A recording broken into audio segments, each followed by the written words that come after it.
ನಮಸ್ಕಾರ ಸ್ನೇಹಿತರ, ಗೃಹಲಕ್ಷ್ಮಿ ಯೋಜನೆಯಲ್ಲಿ ದೊಡ್ಡ ಬೆಳವಣಿಗೆ. ಬೆಳ್ಳಂಬೆಳಗ್ಗೆನೆ ನಿಮಗೆ ಭರ್ಜರಿ ಗುಡ್ ನ್ಯೂಸ್ ಅಂತ ಹೇಳಬಹುದು. ಹೌದು ಸ್ನೇಹಿತರೆ, ಬಹಳಷ್ಟು ಜನರ ಪ್ರಶ್ನೆ, ಗೃಹಲಕ್ಷ್ಮಿ ಯೋಜನೆಯಲ್ಲಿ 5,000 ಜಮಾ ಆಗತ್ತಾ ಇನ್ಮೇಲಿಂದ ಪ್ರತಿ ತಿಂಗಳು? ಸೊ ಹಾಗಾದ್ರೆ ಈ 5,000 ಪಡ್ಕೊಳ್ಬೇಕಂದ್ರೆ ನಾವು ಹೊಸದಾಗಿ ಅಪ್ಲಿಕೇಶನ್ ಹಾಕ್ಬೇಕಾ? ಇನ್ಮೇಲಿಂದ ಹೊಸದಾಗಿ ಅರ್ಜಿಯನ್ನ ಹಾಕಿದವರಿಗೆ 5,000 ರೂಪಾಯಿ ಸಿಗತ್ತೆ ಅಂತ ಕೆಲವೊಂದಿಷ್ಟು ಮಾಧ್ಯಮಗಳಲ್ಲಿ, ಸೋಷಿಯಲ್ ಮೀಡಿಯಾಗಳಲ್ಲಿ, ಹಾಗೆ ನಮ್ಮ ವಿಡಿಯೋದ ಕಮೆಂಟ್ ಬಾಕ್ಸ್ ಗಳಲ್ಲಿ ಬರ್ತಿದೆ. ಸೊ ಹಾಗಾದ್ರೆ ಇದ್ರ ಬಗ್ಗೆ ಕ್ಲಾರಿಫಿಕೇಶನ್ ಕೊಡ್ತೀನಿ. ಜೊತೆಗೆ ಈ ಗೃಹಲಕ್ಷ್ಮಿ ಯೋಜನೆಗೆ ಅಪ್ಲಿಕೇಶನ್ ಹೊಸದಾಗಿ ಹಾಕುವರು ಅವರಿಗೆ ಅರ್ಹತೆ ಏನೇನಾಗಿರಬೇಕು? ಈಗಾಗಲೇ ದುಡ್ಡನ್ನ ಪಡ್ಕೊಳ್ತಿದ್ದೀರಿ, ನೀವು ಅರ್ಹತೆ ಹೊಂದಿಲ್ಲದಿದ್ದರೂ ದುಡ್ಡನ್ನ ಪಡ್ಕೊಳ್ತಾ ಇದ್ದೀರಿ. ಅದು ನಮಗ್ ಗೊತ್ತು, ಸರ್ಕಾರಕ್ಕೆ ಗೊತ್ತು, ನಿಮಗೂ ಕೂಡ ಗೊತ್ತು.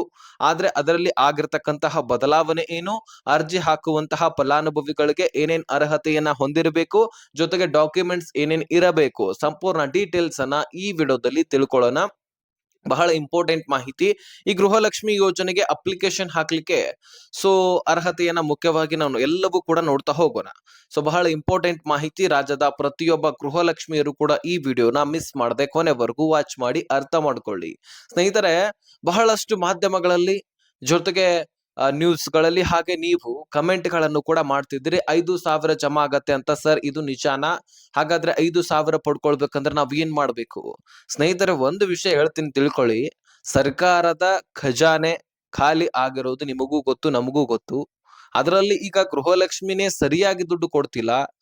ಶಕ್ತಿ ಯೋಜನೆಯಲ್ಲಿ ಈಗಾಗಲೇ ಸಾರಿಗೆ ಇಲಾಖೆಗಳಿಗೆ ಅದರದ ಬೇಕಾದಂತಹ ಹಿಂಬಾಕಿ ಹಣ ಕೊಟ್ಟಿಲ್ಲ. ಇದೆಲ್ಲವೂ ಕೂಡ ಸಮಸ್ಯೆಯನ್ನ ಸರ್ಕಾರ ಅನುಭವಿಸ್ತಾ ಇದೆ. ಇನ್ನು ಅಂತದ್ರಲ್ಲಿ 5,000 ಕೊಡತ್ತಾ? ಖಂಡಿತವಾಗ್ಲೂ ಇಲ್ಲ ಸ್ನೇಹಿತರ. ಇದು ತಪ್ಪು ಕಲ್ಪನೆ, ತಪ್ಪು ಮಾಹಿತಿ ಕೂಡ ಹೌದು. ನೀವು ತಪ್ಪು ಮಾಹಿತಿ ಅಂತ ಸರಿಯಾಗಿ ಅರ್ಥ ಮಾಡ್ಕೊಳ್ಬೇಕು. ಯಾಕಂದ್ರೆ ಸರ್ಕಾರ 2,000 ಕೊಡ್ಲಿಕ್ಕೆ ಹಿಂದೆ ಮುಂದೆ ಏಟಾಗ್ತಾ ಇದೆ. ಜೊತೆಗೆ ಪಿಂಚಣಿ ಯೋಜನೆಯಲ್ಲಿ 2-3 ತಿಂಗಳ ಹಣವನ್ನ ಹಿಂಬಾಕಿ ಉಳಿಸ್ಕೊಳ್ತಾ ಇದೆ. ಇಂತಹ ಒಂದು ಸನ್ನಿವೇಶದಲ್ಲಿ ನಿಮಗೆ ಗೃಹಲಕ್ಷ್ಮಿ ಯೋಜನೆಯ ಪ್ರತಿ ತಿಂಗಳು 5,000 ಕೊಡುತ್ತೆ ಅಂದ್ರೆ ಅದು ತಪ್ಪು ಕಲ್ಪನೆ. ಕೇವಲ 4 ತಿಂಗಳಿಗೆ 20,000 ಪ್ರತಿಯೊಬ್ಬ ಮಹಿಳೆಯರಿಗೆ ಹೋಗ್ಬೇಕಾಗತ್ತೆ. ವಾರ್ಷಿಕವಾಗಿ ನೀವೇ ಲೆಕ್ಕಾಚಾರ ಮಾಡ್ಕೊಳ್ಬಹುದು. 60,000 ರೂಪಾಯಿಯನ್ನ ಪ್ರತಿಯೊಬ್ಬ ಮಹಿಳೆಯರಿಗೆ ಜಮಾ ಮಾಡಬೇಕು. ಈಗ ಪ್ರತಿಯೊಬ್ಬ ಮಹಿಳೆಯರಿಗೆ 24,000 ರೂಪಾಯಿ ಜಮಾ ಮಾಡ್ತಾ ಇದೆ. ಅದರಲ್ಲಿ 1 ತಿಂಗಳ ಜಮಾ ಮಾಡೋದು, 2 ತಿಂಗಳದ ಪೆಂಡಿಂಗ್ ಉಳಿಸೋದು, ಈ ರೀತಿ ನಡೀತಾ ಇದೆ. ಆದ್ರೆ ನೀವು 5,000 ಬೇಡ್ತಾ ಹೋದ್ರೆ ಸರ್ಕಾರ ಕೊಡ್ಲಿಕ್ಕೆ ಸಾಧ್ಯನೇ ಇಲ್ಲ. ಇನ್ಮೇಲಿಂದ ಡಿ.ಕೆ. ಶಿವಕುಮಾರ್ ಅವರು ಸಿಎಂ ಆದ ಬಳಿಕ ಹೊಸದಾಗಿ ಬದಲಾವಣೆಗಳನ್ನ ತಂದಿದ್ದಾರೆ. ಮತ್ತೆ ನಿಮಗೆ ಒಂದು ಗುಡ್ ನ್ಯೂಸ್ ಏನಪ್ಪಾ ಅಂದ್ರೆ, ಎಲೆಕ್ಷನ್ ಹೇಗೆ ಸಮೀಪ ಬರುತ್ತೋ ಹಾಗೆ ನಿಮಗೆ ಎಲ್ಲ ಕಂತುಗಳು ಕೂಡ ಜಮಾ ಆಗ್ತಾ ಹೋಗುತ್ತೆ. ಪ್ರತಿಯೊಂದು ಕಂತುಗಳನ್ನ ನಿಮ್ಮ ಅಕೌಂಟ್ ಗಳಿಗೆ ಜಮಾ ಮಾಡಲಾಗತ್ತೆ. ಯಾಕೆ ಅಂದ್ರೆ ಎಲೆಕ್ಷನ್ ಸಮೀಪ ಬಂದ ಹಾಗೆ ನೀವು ಪ್ರತಿಯೊಂದು ಈ ಒಂದು ಯೋಜನೆಯಲ್ಲಿ ಪ್ರತಿಯೊಂದು ಕಂತುಗಳನ್ನ ಗಮನಿಸಿರಬಹುದು. ಒಂದೇ ತಿಂಗಳಲ್ಲಿ 2 ತಿಂಗಳ ಹಣ, 3 ತಿಂಗಳ ಹಣ ಜಮಾ ಮಾಡಿದೆ ಸರ್ಕಾರ. ಅದಕ್ಕಾಗಿ ನೀವು ಅರ್ಹತೆ ಉಳಿಸ್ಕೊಳ್ಳೋದು ಅದು ಇಂಪಾರ್ಟೆಂಟ್. ಈಗಾಗಲೇ ಮಹಿಳೆಯರಂತರೂ ಆಕ್ರೋಶ ವ್ಯಕ್ತಪಡಿಸ್ತಾ ಇದ್ದಾರೆ. ವೆರಿಫಿಕೇಶನ್ ಆದ ತಕ್ಷಣ ಲಕ್ಷಾಂತರ ಫಲಾನುಭವಿಗಳನ್ನ ಹೊರಹಾಕಿದ್ದಾರೆ.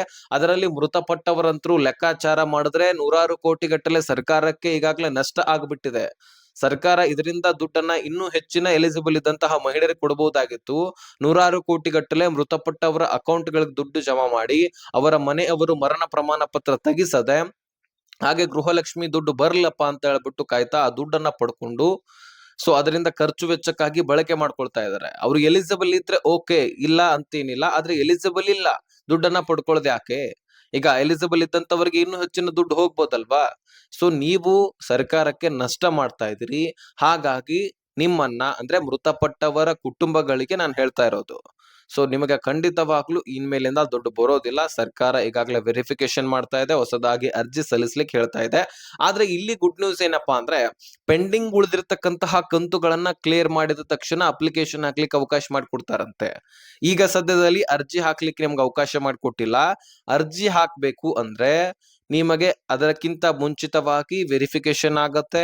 ವೆರಿಫಿಕೇಶನ್ ಆದ ಮೇಲೆ ಪೆಂಡಿಂಗ್ ಉಳಿದಿರ್ತಕ್ಕಂತಹ ಕಂತುಗಳನ್ನ ಜಮಾ ಮಾಡಲಾಗತ್ತೆ. ಅದೆಲ್ಲವೂ ಕೂಡ ಸಪರೇಟ್ ಆಗಿ ಕ್ಲಿಯರ್ ಮಾಡಿದ ತಕ್ಷಣ ನಿಮಗೆ ಹೊಸದಾಗಿ ಅಪ್ಲಿಕೇಶನ್ ಹಾಕ್ಲಿಕ್ಕೆ ಅವಕಾಶ ಮಾಡಿಕೊಡ್ತಾರೆ. ಹೌದು. ಇದು ಸರ್ಕಾರದಿಂದ ಬಂದಿರತಕ್ಕಂತಹ ಅಧಿಕೃತ ಮಾಹಿತಿ. ಪೆಂಡಿಂಗ್ ಉಳಿದಿರ್ತಕ್ಕಂತಹ ಕಂತುಗಳು ಯಾವಪ್ಪಾ ಅಂದ್ರೆ ಈಗಾಗಲೇ ಮಾರ್ಚ್‌ವರೆಗೂ ಕೂಡ ಕ್ಲಿಯರ್ ಆಗಿದೆ. 30ನೇ ಕಂತಿನ ಹಣದವರೆಗೂ. 31ನೇ ಕಂತಿನ ಹಣ ಏಪ್ರಿಲ್ ತಿಂಗಳ ಹಣ ಬರಬೇಕು. ಮೇ 32ನೇ ಕಂತಿನ ಹಣ ಬರಬೇಕು. ಈ 2 ತಿಂಗಳ ಪೆಂಡಿಂಗ್ ಹಣ ಬಂದ ಮೇಲೆ ನಿಮಗೆ ಹೊಸದಾಗಿ ಅಪ್ಲಿಕೇಶನ್ ಹಾಕ್ಲಿಕ್ಕೆ ಅವಕಾಶ ಮಾಡಿಕೊಡ್ತಾರಂತೆ. ಸೊ ಸದ್ಯಕ್ಕೆ ಹೇಳಿರ್ತಕ್ಕಂತಹ ಅಪ್ಡೇಟ್ ಇದು. ಒಂದು ವೇಳೆ ಚೇಂಜ್ ಕೂಡ ಆಗಬಹುದು. ಈ 2 ಕಂತುಗಳನ್ನ ಜಮಾ ಮಾಡೋಕ್ಕಿಂತ ಮುಂಚಿತವಾಗಿ ಹೊಸದಾಗಿ ಅಪ್ಲಿಕೇಶನ್ ಹಾಕ್ಲಿಕ್ಕೆ ಹೇಳಬಹುದು. ಇದು ಬದಲಾವಣೆ ಆಗುವಂತಹ ಸಾಧ್ಯತೆ ಇದೆ. ಆದ್ರೆ ಸರ್ಕಾರದಿಂದ ಬಂದಿರತಕ್ಕಂತಹ ಅಧಿಕೃತ ಮಾಹಿತಿ ಏನಪ್ಪಾ ಅಂದ್ರೆ ಈಗ ಸದ್ಯಕ್ಕೆ ಪೆಂಡಿಂಗ್ ಉಳಿದಿರ್ತಕ್ಕಂತಹ ಕಂತುಗಳನ್ನ ಜಮಾ ಮಾಡ್ತಾರಂತೆ. ತದನಂತರ ಅಪ್ಲಿಕೇಶನ್ ಹಾಕ್ಲಿಕ್ಕೆ ಅವಕಾಶ ಮಾಡಿಕೊಡ್ತಾರಂತೆ. ಸೊ ಕಾಯ್ದು ನೋಡೋಣ. ಸದ್ಯಕ್ಕೆ ಕೊಟ್ಟಿರ್ತಕ್ಕಂತಹ ಮಾಹಿತಿ ಪ್ರಕಾರ ಪೆಂಡಿಂಗ್ ಹಣ ಬರುತ್ತೆ. ನೀವು ಈಗ ಹೋಗಿ ಅಪ್ಲಿಕೇಶನ್ ಹಾಕ್ಲಿಕ್ಕೆ ಹೋದ್ರು ನಿಮ್ಗೆ ಅಪ್ಲಿಕೇಶನ್ ಹಾಕೊಳ್ಳೋದಿಲ್ಲ. ಈಗ ಗ್ರಾಮವನ್ನು ಕರ್ನಾಟಕವನ್ನು ಹೋಗ್ಬೇಕಂತ ನಿಮ್ಗೆ ಆಲ್ರೆಡಿ ಗೊತ್ತಿದೆ. ಯಾಕಂದ್ರೆ ಈಗಾಗಲೇ ನೀವು ಒಂದು ಸಾರಿ ಅಪ್ಲಿಕೇಶನ್ ಹಾಕಿದಿರಿ ಕೂಡ. ಇನ್ನು ಎಲಿಜಿಬಿಲಿಟಿ ಯಾರ್ಯಾರಿಗೆ ಇಲ್ಲ ಅನ್ನೋದನ್ನ ಹೇಳೋದಾದ್ರೆ ಮೃತಪಟ್ಟವರ ಅಕೌಂಟ್ ಗಳಿಗೆ ಈಗಾಗಲೇ ದುಡ್ಡು ಹೋಗ್ತಾ ಇದೆಯಲ್ಲ ಅದನ್ನ ಸ್ಟಾಪ್ ಮಾಡಲಾಗ್ತಾ ಇದೆ. ಸುಮಾರು ಹತ್ತತ್ರ ರಾಜ್ಯದಲ್ಲಿ 4,30,30,000 ಮಹಿಳೆಯರು ಈಗಾಗಲೇ ಸಿಕ್ಕಿದ್ದಾರೆ. ಇನ್ನು ಒಂದೇ ಮನೆಯಲ್ಲಿ ಎರಡೆರಡು ಅಥವಾ ಮೂರ್ಮೂರು ರೇಷನ್ಸ್ ಕಾರ್ಡ್ಗಳನ್ನ ಹೊಂದಿರತಕ್ಕಂತಹ ಮಹಿಳೆಯರಿಗೂ ಕೂಡ ದುಡ್ಡು ಹೋಗೋದಿಲ್ಲ. ಸೊ ಇಲ್ಲಿ ಕೂಡ ವೆರಿಫಿಕೇಶನ್ ಆದ ತಕ್ಷಣ ಲಕ್ಷಾಂತರ ಫಲಾನುಭವಿಗಳಲ್ಲಿ ಈಗ ಒಂದೇ ಮನೆಯಲ್ಲಿ ಎರಡೆರಡು ರೇಷನ್ಸ್ ಕಾರ್ಡ್ಗಳನ್ನ ಹೊಂದಿದಂತವರು ಕೂಡ ಸಿಕ್ಕಿದ್ದಾರೆ. ಸೊ ಹಾಗಾಗಿ ಸರ್ಕಾರ ವೆರಿಫಿಕೇಶನ್ ಮೇಲೆ ವೆರಿಫಿಕೇಶನ್ ಮಾಡ್ತಾ ಇದೆ. ಇದರಿಂದಾಗಿ ಮಹಿಳೆಯರು ಆಕ್ರೋಶ ವ್ಯಕ್ತಪಡಿಸ್ತಾ ಇದ್ದಾರೆ. ಯಾರಿಗೆ ಅರ್ಹತೆಯನ್ನ ಹೊಂದಿಲ್ಲ ಆದ್ರೂ ಸಹಿತ ಈಗ ದುಡ್ಡು ಪಡ್ಕೊಳ್ತಾ ಇದಾರೆ ನೋಡಿ, ಅಂತವರು ಆಕ್ರೋಶವನ್ನ ಹೆಚ್ಚಾಗಿ ವ್ಯಕ್ತಪಡಿಸ್ತಾ ಇದ್ದಾರೆ. ಯಾಕಂದ್ರೆ ಅವ್ರಿಗೆ ಇನ್ಮೇಲಿಂದ ದುಡ್ಡು ಹೋಗೋದಿಲ್ಲ, ತೊಂದರೆ ಉಂಟಾಗ್ತಾ ಇದೆ. ಎಲಿಜಿಬಿಲಿಟಿ ನಿಮಗ್ ಬೇಕಂದ್ರೆ ಆ ಮೃತಪಟ್ಟವಂತಹ ಒಂದು ಮುಖ್ಯಸ್ಥೆಯ ಜಾಗದಲ್ಲಿ ಮತ್ತೊಬ್ಬ ಹೆಣ್ಣು ಮಗಳ ಅಂದ್ರೆ ನಿಮ್ಮ ಮನೆಯಲ್ಲಿ ಯಾವುದೇ ಹೆಣ್ಣು ಮಗಳಿರ್ಲಿ 18 ವರ್ಷ ಮೇಲ್ಪಟ್ಟವರಿದ್ರೆ ಅವರನ್ನ ಸೇರ್ಪಡೆ ಮಾಡಿ ಮುಖ್ಯಸ್ಥೆ ಅಂತ ಕನ್ಸಿಡರ್ ಮಾಡಿ ಮತ್ತೆ ಅವ್ರಿಗೆ ದುಡ್ಡು ಜಮಾ ಆಗತ್ತಲ್ವಾ. ಸೊ ಯಾಕೆ ಮೃತಪಟ್ಟವರ ಹೆಸರಿನಲ್ಲಿ ದುಡ್ಡು ಪಡ್ಕೊಂಡು ಸರ್ಕಾರಕ್ಕೆ ನಷ್ಟ ಅನುಭವಿಸುವ ಹಾಗೆ ಮಾಡ್ತಾ ಇದ್ದೀರಿ? ಇದಕ್ಕಾಗಿ ಸರ್ಕಾರ ವೆರಿಫಿಕೇಶನ್ ಮಾಡಿ ಎಲ್ಲರನ್ನು ಕೂಡ ತೆಗೆದಾಕ್ತಾ ಇದೆ. ಎರಡೆರಡು ರೇಷನ್ ಕಾರ್ಡ್ಗಳನ್ನ ಇದ್ದಂತವರನ್ನ ತೆಗೆದಾಕ್ತಾ ಇದೆ. 3 ರೇಷನ್ ಕಾರ್ಡ್ಗಳನ್ನ ಇದ್ದಂತವರನ್ನ ತೆಗೆದಾಕ್ತಾ ಇದೆ. ಸೊ ಹೀಗಾಗಿ ಹೊಸದಾಗಿ ಅಪ್ಲಿಕೇಶನ್ ಹಾಕ್ಲಿಕ್ಕೆ ಈಗ ತಿಳಿಸ್ತಾ ಇದ್ದಾರೆ. ನಿಮ್ಮಿಂದ ಅರ್ಹತೆಯನ್ನ ಹೊಂದಿರತಕ್ಕಂತಹ ಮಹಿಳೆಯರಿಗೂ ಕೂಡ ತೊಂದರೆ. ಈಗ ಅರ್ಹತೆ ಹೊಂದಿದವರು ಪಾಪ ಅವ್ರೀಗ ಅಪ್ಲಿಕೇಶನ್ ಹಾಕ್ಲಿಕ್ಕೆ ಹೋದ್ರೆ ಸಿಕ್ಕಾಪಟ್ಟೆ ಲೈನ್ ಇರತ್ತೆ. ಯಾವಾಗ ಅರ್ಜಿ ಅವ್ರು ತಗೊಳತ್ತಾರೋ, ಯಾವಾಗ ಸರ್ವರ್ ಇರತ್ತೋ, ಯಾವ ಯಾವ ಡಾಕ್ಯುಮೆಂಟ್ಸ್ ಗಳನ್ನ ಮತ್ತೆ ಅವ್ರು ರೆಡಿ ಮಾಡ್ಕೊಳ್ಬೇಕು ಪಾಪ. ಮತ್ತೆ ಬ್ಯಾಂಕ್ ಅಕೌಂಟ್ಗಳು ಒಬ್ಬೊಬ್ರದ್ದು ಚಾಲ್ತಿಯಲ್ಲಿ ಇರೋದಿಲ್ಲ, ಅದು ಕೂಡ ಚಾಲ್ತಿ ಮಾಡ್ಕೊಳ್ಳಿ. ಯಾಕಂದ್ರೆ ಆಕ್ಟಿವ್ ಇಟ್ಕೊಳ್ಬೇಕು. ನೀವು ಎಲಿಜಿಬಲ್ ಇದ್ರು, ಅರ್ಹತೆ ಹೊಂದಿದ್ರು, ನಿಮ್ಮ ಅಕೌಂಟ್ ಚಾಲ್ತಿ ಇರ್ಲಿಲ್ಲ ಅಂದ್ರೆ ಸರ್ಕಾರ ಯಾವ ಅಕೌಂಟ್ಗೆ ದುಡ್ಡು ಹಾಕ್ಬೇಕು ಈ ಪ್ರಶ್ನೆ ಬರುತ್ತೆ. ಅದಕ್ಕಾಗಿ ನಿಮ್ಮ ಅಕೌಂಟ್ ಚಾಲ್ತಿಯಲ್ಲಿ ಇರಬೇಕು. ನಾನು ಎಲ್ಲ ವಿಷಯದ ಬಗ್ಗೆ ಚರ್ಚೆ ಮಾಡ್ತಾ ಇದ್ದೀನಿ. ಬರೀ ನಿಮಗೆ ಗೃಹಲಕ್ಷ್ಮಿ ಜಮಾ ಆಗತ್ತೆ ಈ ದಿನ ಜಮಾ ಅದು ಇದು ಅಂತ ನಾನು ಹೇಳ್ತಾ ಇಲ್ಲ. ನೀವು ಅರ್ಹತೆ ಏನೇನ್ ಹೊಂದಿರಬೇಕು, ಯಾಕೆ ಈ ಬದಲಾವಣೆಗಳಾಗ್ತಾ ಇದೆ, ಏನ್ ಅರ್ಹತೆ ಇರಬೇಕು, ಇದ್ರೆಲ್ಲದರ ಬಗ್ಗೆ ಚರ್ಚೆ ಮಾಡ್ತಾ ಇದ್ದೀನಿ. ಸೊ ವಿಡಿಯೋ ನಿಮಗೆ ಬೇಸರ ಅಂತೂ ಬರ್ತಾ ಇಲ್ಲ ಅಂತ ನಾನು ಅನ್ಕೊಳ್ತೀನಿ. ಯಾಕಂದ್ರೆ ಇಂಪಾರ್ಟೆಂಟ್ ಮಾಹಿತಿ ಇದು. ಈಗ ನೀವು ಹೊಸದಾಗಿ ಅಪ್ಲಿಕೇಶನ್ ಹಾಕ್ಬೇಕಂದ್ರೆ ಇದೆಲ್ಲವೂ ಕೂಡ ತಿಳ್ಕೊಳ್ಳೇಬೇಕು. ಅದರಲ್ಲಿ ಈಗ 5,000 ಅಂತ ಜಮಾ ಆಗೋದಿಲ್ಲ. ನಿಮ್ಗೆ ಕ್ಲಾರಿಫಿಕೇಶನ್ ನಾನು ಮೊದಲೇ ಕೊಟ್ಬಿಟ್ಟಿದ್ದೀನಿ. ಯಾಕಂದ್ರೆ ಸುಮ್ನೆ ಅದರ ಬಗ್ಗೆ ನಾನು ಹೇಳ್ತಾ ಹೋಗೋದಿಲ್ಲ. ಏನಿದೆ ವಿಷಯ ಅದರ ಬಗ್ಗೆ ನಾನು ಹೆಚ್ಚಾಗಿ ಚರ್ಚೆ ಮಾಡೋದು. ಸೊ ಹಾಗಾಗಿ ನಿಮಗೆ ಈ ಒಟ್ಟಾರೆಯಾಗಿ ಗೃಹಲಕ್ಷ್ಮಿಯಲ್ಲಿ ಅರ್ಹತೆ ಹೊಂದಿರಬೇಕಂದ್ರೆ ನೀವು ಎಲಿಜಿಬಿಲಿಟಿಯನ್ನ ಹೊಂದಿರಬೇಕಂದ್ರೆ ಈಗ ಹೆಚ್ಚಾನೆಚ್ಚು ಕ್ರಮವನ್ನ ಕೈಗೊಳ್ತಾ ಇರುವಂತಹ ಪ್ರಕಾರ ನಿಮ್ಮ ಮನೆಯಲ್ಲಿ ಮುಖ್ಯಸ್ಥೆ ಮೃತಪಟ್ಟಿದ್ರು ಸಹಿತ ಮುಖ್ಯಸ್ಥೆಯ ಜಾಗದಲ್ಲಿ ಮತ್ತೊಬ್ಬ ಹೆಣ್ಣು ಮಗಳನ್ನ ಸೇರ್ಪಡೆ ಮಾಡಿ ದುಡ್ಡು ಜಮಾ ಆಗತ್ತೆ. ಸೊ ಇನ್ನು ಮೊದಲಿನಿಂದಾನು ಕೂಡ ದುಡ್ಡು ಬರ್ತಾ ಇದೆ. ನೀವು ಎಲಿಜಿಬಿಲಿಟಿ ಹೊಂದಿದ್ದೀರಿ ಅಂತ ನಿಮಗ್ ಕನ್ಫರ್ಮ್ ಇದ್ರೆ ಓಕೆ, ನಿಮ್ಮ ಅಕೌಂಟ್ ಆಕ್ಟಿವ್ ಇದೆ ಇಲ್ವಾ ನೋಡ್ಕೊಳ್ಳಿ. ಯಾಕಂದ್ರೆ ಟ್ರಾನ್ಸಾಕ್ಷನ್ ಮಾಡಿಸ್ತಾ ಇದ್ರೆ ಮಾತ್ರ ಆಕ್ಟಿವ್ ಇರುತ್ತೆ. ಅಲ್ಲಿ ಕೂಡ ಓಕೆ, ಆಕ್ಟಿವ್ ಇದ್ರೆ ಓಕೆ, ಆಕ್ಟಿವ್ ಇರ್ಲಿಲ್ಲ ಅಂದ್ರೆ ದುಡ್ಡನ್ನ ಹಾಕಿ ತೆಗೆದು ಈ KYC ಮಾಡಿದ್ರೆ ಮತ್ತೆ ಆನ್ ಆಕ್ಟಿವ್ ಆಗತ್ತೆ. ಅದಕ್ಕೇನ್ ನೀವು ತೊಂದರೆ ಇಲ್ಲ, ಮತ್ತೆ ದುಡ್ಡು ಜಮಾ ಆಗತ್ತೆ. ಸೊ ಬಡತನ ರೇಖೆಗಿಂತ ಕೆಳಗಡೆ ಇದ್ರಿ, BPL ಇರ್ಲಿ ಅಥವಾ APL ಇರ್ಲಿ, ದುಡ್ಡು ಜಮಾ ಆಗತ್ತೆ. ವರಿ ಮಾಡ್ಕೊಳ್ಳುವಂತ ಅವಶ್ಯಕತೆ ಇಲ್ಲ. ಸೊ ಇದಕ್ಕೆ ಇನ್ನು ಬೇಕಾದಂತಹ ದಾಖಲಾತಿಗಳು ಕೂಡ ನೀವು ಕೇಳಬಹುದು. ಈಗ ಹೊಸದಾಗಿ ಅರ್ಜಿ ಬೇಕಾದಂತಹ ಒಂದು ದಾಖಲಾತಿಗಳನ್ನ ತಿಳ್ಕೊಳ್ಳಿ. ಈಗ ನೀವು ಹೊಸದಾಗಿ ಅಪ್ಲಿಕೇಶನ್ ಹಾಕ್ಲಿಕ್ಕೆ ಅವಕಾಶ ಮಾಡಿಕೊಟ್ರಪ್ಪ ಅಂದ್ರೆ ಪಡಿತರ ಚೀಟಿ ಅಂದ್ರೆ ರೇಷನ್ ಕಾರ್ಡ್ ಬೇಕು. ಅದು BPL ಇರ್ಲಿ APL ಇರ್ಲಿ ಇಬ್ರಿಗೂ ಕೂಡ ದುಡ್ಡು ಜಮಾ ಆಗತ್ತೆ. ಜೊತೆಗೆ ಆಧಾರ್ ಕಾರ್ಡು ಮುಖ್ಯಸ್ಥೆಯದು. ಅದೇ ರೀತಿಯಾಗಿ ನಿಮ್ಮ ಒಂದು ಬ್ಯಾಂಕ್ ಪಾಸ್ಬುಕ್, ಅದಕ್ಕೆ ಒಂದು ಮೊಬೈಲ್ ನಂಬರು ಲಿಂಕ್ ಆಗಿರ್ಬೇಕು ಮತ್ತು ಅದು ಆಧಾರ್ ಕಾರ್ಡ್ಗೂ ಕೂಡ ಲಿಂಕ್ ಆಗಿರ್ಬೇಕು. ಓಕೆ, ಸೊ ಈ ಡಾಕ್ಯುಮೆಂಟ್ಸ್ ಗಳನ್ನ ಮೊದಲಿಗೆ ತೆಗೆದುಕೊಳ್ತಾ ಇರಿದ್ರು. ಇದರ ಜೊತೆಗೆ ಕಾಸ್ಟ್ ಇನ್ಕಮ್ ಕೂಡ ತೆಗೆದುಕೊಳ್ಳಲಾಗ್ತಾ ಇತ್ತು.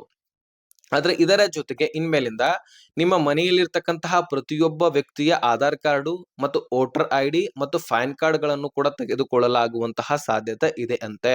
ಯಾಕಂದ್ರೆ ಸರ್ಕಾರ ಹೆಚ್ಚುವರಿ ಡಾಕ್ಯುಮೆಂಟ್ಸ್ ಗಳನ್ನ ವೆರಿಫಿಕೇಶನ್ ಮಾಡ್ತಪ್ಪ ಅಂದ್ರೆ ಅದರ ಆಧಾರದ ಮೇಲೆ ನಿಮ್ಮ ಮನೆಯಲ್ಲಿ ಎಷ್ಟು ಜನ ಇದ್ದಾರೋ, ಅದರ ಜೊತೆಗೇನೆ ನಿಮ್ಮ ಮನೆಯಲ್ಲಿ ಎಷ್ಟು ರೇಷನ್ಸ್ ಕಾರ್ಡ್ಗಳು ಇದ್ದಾವೋ ಅದನ್ನ ಮುಖ್ಯವಾಗಿ ತಿಳ್ಕೊಳ್ತದಂತೆ. ಸೊ ಅದರ ಆಧಾರದ ಮೇಲೆ ಕೇವಲ ಒಂದು ರೇಷನ್ಸ್ ಕಾರ್ಡ್ ಗಳನ್ನ ಉಳಿಸಿ ಉಳಿದಂತಹ ರೇಷನ್ ಕಾರ್ಡ್ ಗಳನ್ನ ರದ್ದು ಮಾಡಿ ಆ ಒಂದು ರೇಷನ್ ಕಾರ್ಡ್ ನಲ್ಲಿ ನಿಮ್ಮ ಹೆಸರನ್ನ ಸೇರ್ಪಡೆ ಮಾಡ್ಕೊಂಡ್ರೆ ನಿಮಗೆ ರೇಷನ್ ಅಕ್ಕಿ ಸಿಗತ್ತೆ. ಇಲ್ಲ ಅಂದ್ರೆ ದುಡ್ಡು ಅಂತೂ ಸಿಗತ್ತೆ. ಯಾಕಂದ್ರೆ ರೇಷನ್ ಕಾರ್ಡ್ ಇರತ್ತೆ, ನೀವು ಎಷ್ಟೇ ಜನ ಇದ್ರು 1,000-2,000 ರೂಪಾಯಿ ಅಂತೂ ಜಮಾ ಆಗತ್ತೆ.